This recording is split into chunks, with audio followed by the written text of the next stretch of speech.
The trouble began quietly, slipping into the narrator's life like an unexpected draft beneath a closed door. For months, remote work had been a normal part of the daily routine.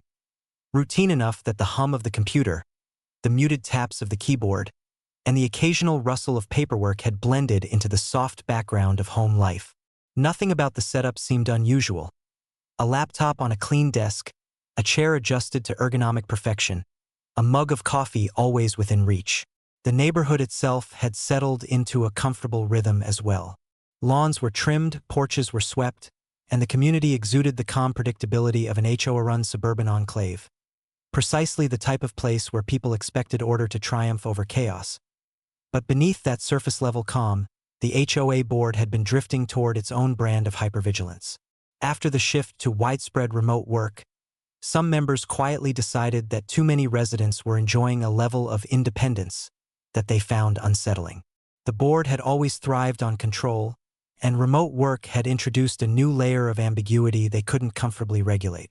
They couldn't measure productivity, they couldn't enforce office hours, and they couldn't impose guidelines on the way residents arranged their workspaces. All they could see were cars consistently parked in driveways, web cameras glowing behind closed windows, and the faint impression that their authority was slipping. The narrator remained blissfully unaware of all this until the first letter arrived. It was folded crisply, sealed with the HOA's emblem, and placed neatly in the mailbox as if it were a friendly neighborhood update. The envelope felt heavier than it should have, weighted with the kind of tone that always preceded conflict. Once opened, its contents were unmistakably clear. The HOA had issued a fine on the grounds of conducting commercial activity from a residential property. According to them, remote work, no matter how innocuous, constituted a violation. The shock was immediate. The accusation felt surreal, almost comedic in its absurdity. After all, there were no customers coming to the house, no deliveries beyond the usual parcels, no signage, no advertising, nothing that even remotely resembled a business. The narrator simply logged into work, completed projects, attended virtual meetings, and lived as quietly as any neighbor. Yet the board framed it as a serious offense, treating remote employment as though it were a bustling storefront disrupting the sanctity of the neighborhood. The narrator's first instinct was to seek clarification, to assume that the HOA must have made a simple mistake. But as the hours passed and the letter was reread several times, it became increasingly clear that the issue wasn't a misunderstanding. The board's language was deliberate, its tone authoritative, and its escalation already in progress. The fine wasn't a warning, it was a declaration. The letter claimed that remote work violated the HOA's prohibition on operating commercial enterprises from home. It attempted to equate employment with entrepreneurship, virtual meetings with in-person transactions, and typing on a laptop with running a full-scale company. The more the narrator examined it, the more it resembled a power play rather than any genuine community concern. Over the next few days, subtle shifts began appearing around the neighborhood. Board members walked the streets more frequently, clipboards in hand, scanning homes like inspectors searching for breaches in a fortress wall. Their eyes lingered on windows illuminated by computer monitors, driveways with parked vehicles, and any movement behind closed curtains. Rumors began circulating that the board planned to crack down on unauthorized business activity in multiple households, though no one had expected they would target something as commonplace as remote employment. Many neighbors had adapted to the new work-from-home culture, but most of them remained unaware of the HOA's decision to reinterpret the rules. The narrator felt unease settling in, not simply because of the fine itself, but because of what it represented. The home had always been a refuge, a personal sanctuary where the outside world couldn't intrude. Now, the HOA was attempting to breach that invisible boundary, inserting itself into daily work in a way that felt invasive and unreasonable. The situation demanded a response, yet it was unclear what the board hoped to gain from such a bold move. Was it a display of authority? A misguided attempt at uniformity? Or perhaps an opportunity for certain board members to exert influence under the guise of community protection? On the following morning, a second letter appeared. This one was longer, more assertive, and far more intrusive. It claimed that the narrator's continued commercial operations had resulted in a second fine and threatened additional penalties if immediate action wasn't taken. The board insisted that remote workers were increasing neighborhood traffic, straining utilities, and disturbing the peace, all baseless accusations that had no grounding in reality. The implication was clear. The board wanted to make an example of someone, and the narrator had become their chosen target. The stress began to mount. The narrator's company had always been supportive of remote work, but the idea of involving them in an HOA dispute felt embarrassing. Still, the situation had crossed into territory that could impact employment, finances, and personal well-being. The fines were not insignificant, and their continued escalation posed a real threat. The narrator spent that day feeling torn between frustration and exhaustion, replaying the entire ordeal while simultaneously trying to focus on work tasks. Productivity slipped, and the looming confrontation cast a long shadow. Then, almost as an afterthought, a small detail from the HOA letter resurfaced in the narrator's mind. The board had requested proof of employment, work schedules, and even access to workspace documentation. The absurdity of the request became the final push.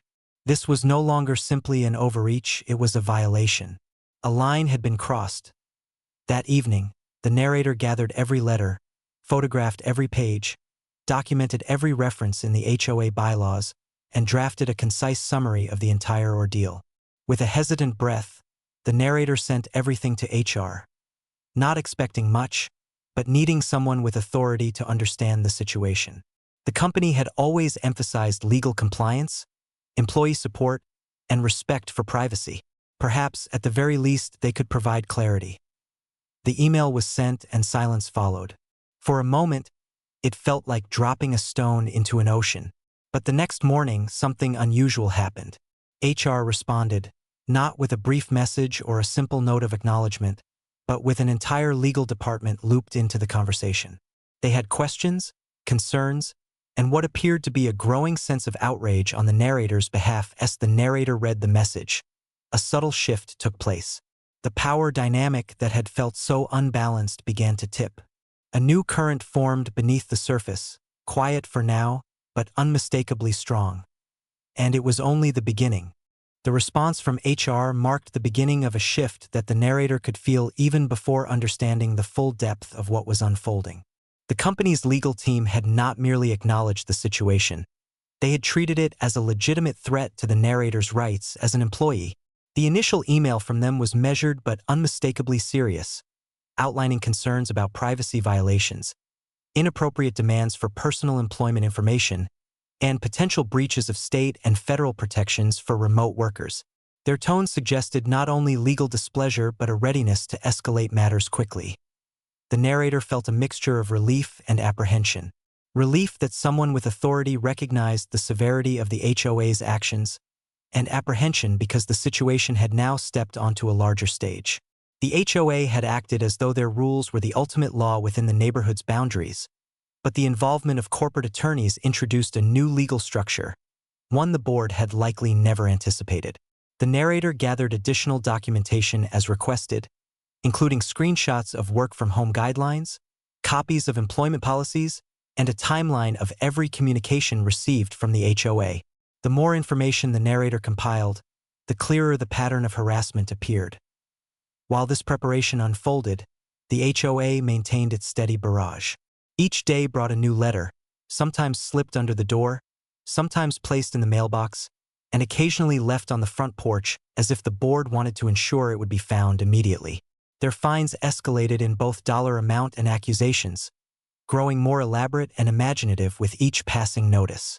They claimed excessive power usage, undue strain on neighborhood bandwidth, abnormal wear on the streets due to increased vehicle presence, and even alleged that the narrator's workspace might be violating zoning ordinances. None of this held any factual basis, but the sheer volume of accusations created an oppressive atmosphere. Even more alarming was their request for entry into the home.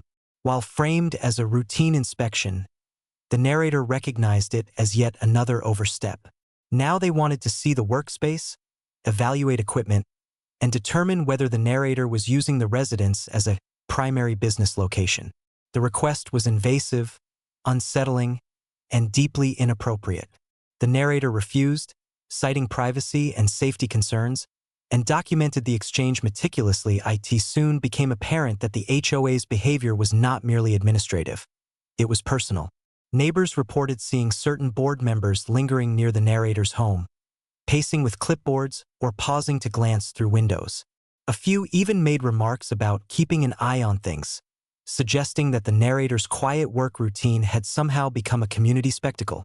At one point, a board member stood across the street for nearly 20 minutes, staring silently before finally walking away. The surveillance felt deliberate, almost strategic, as though they were trying to uncover evidence that didn't exist.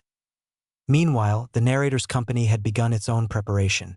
The legal team scheduled meetings, conducted internal reviews, and requested updates on the HOA's actions.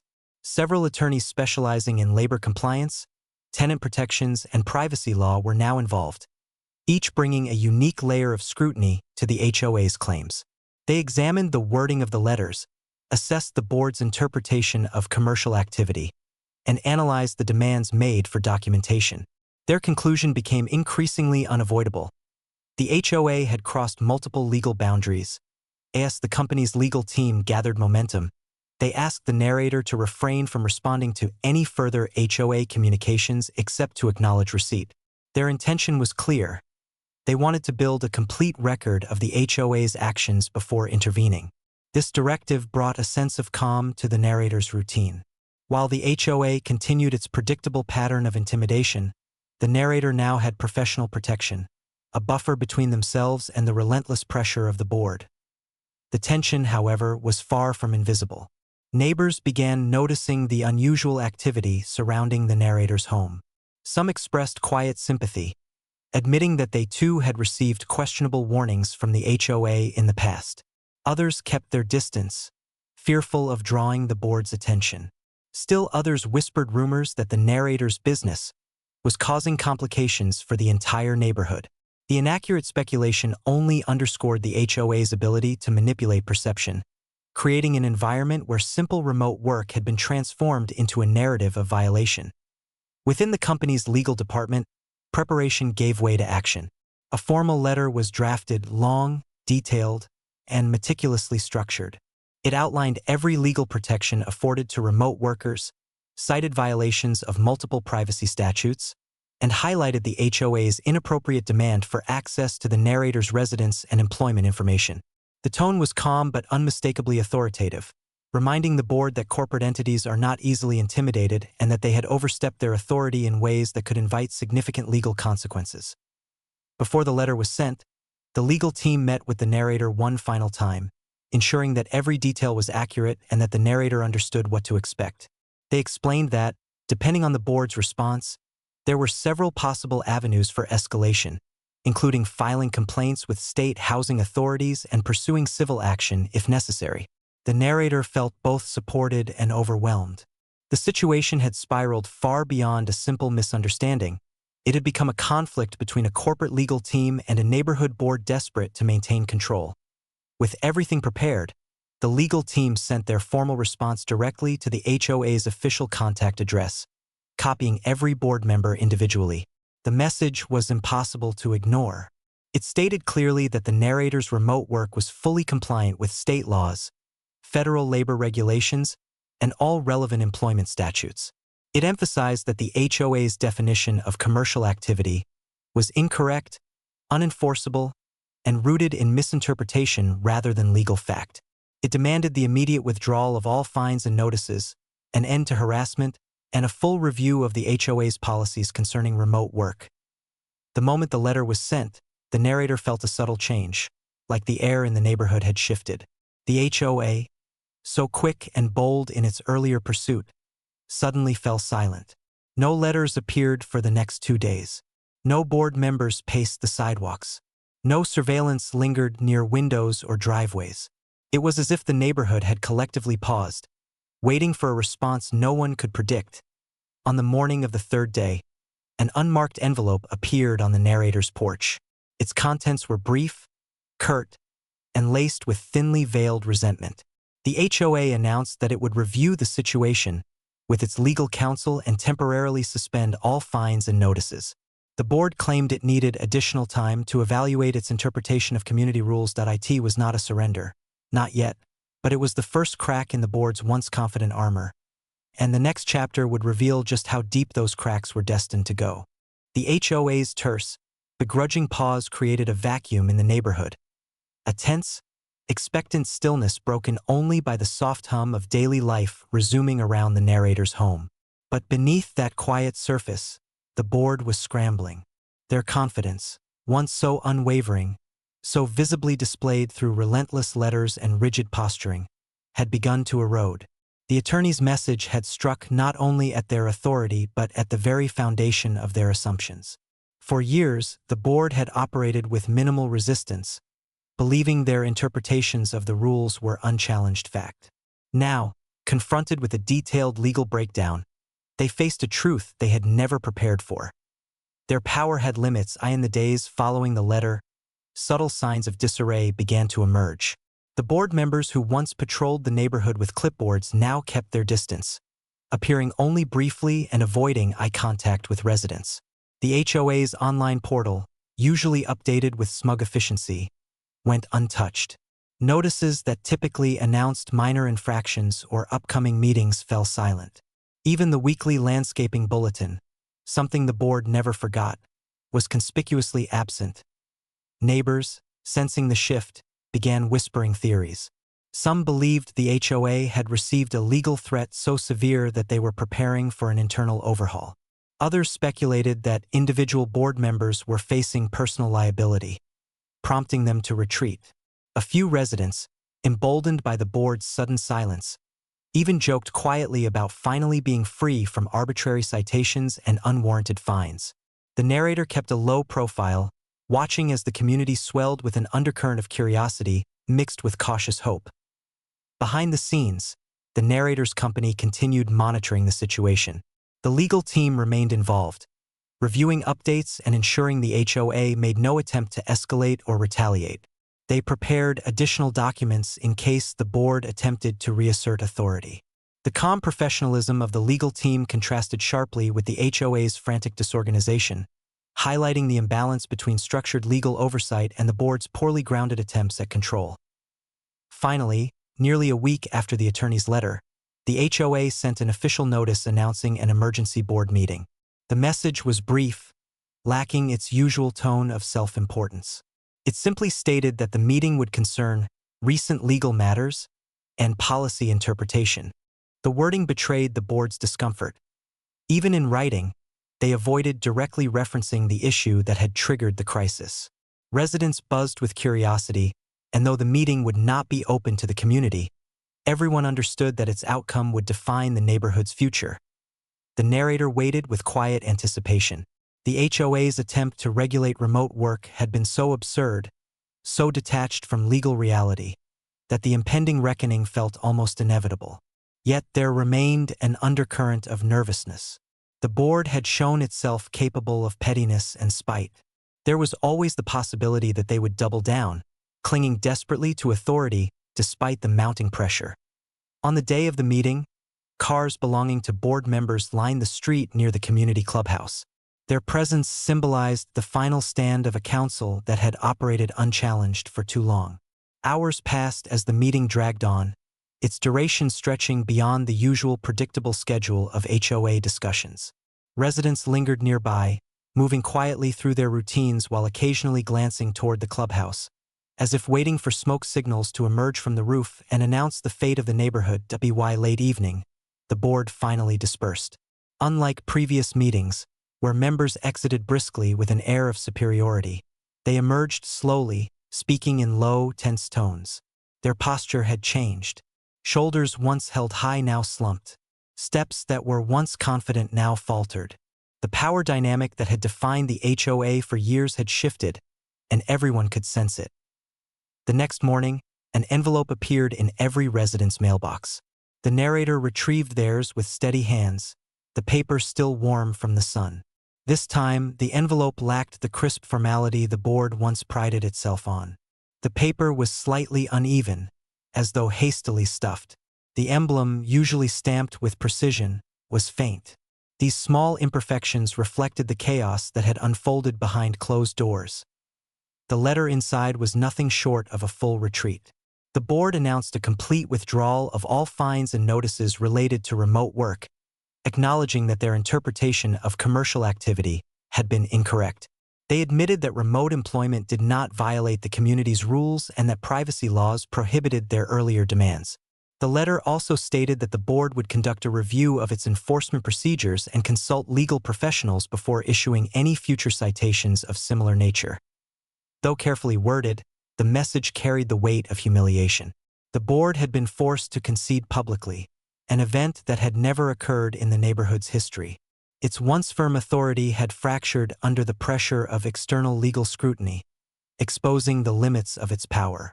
The community responded with a mixture of relief and silent amusement. Neighbors exchanged knowing glances, some with smiles they tried to hide. The narrator, reading the letter in the quiet of their home office, felt an immense sense of closure. Yet the reverberations of the incident did not end there. In the following weeks, attendance at HOA elections surged. Longtime residents, emboldened by the narrator's ordeal, began questioning other long-standing rules and practices.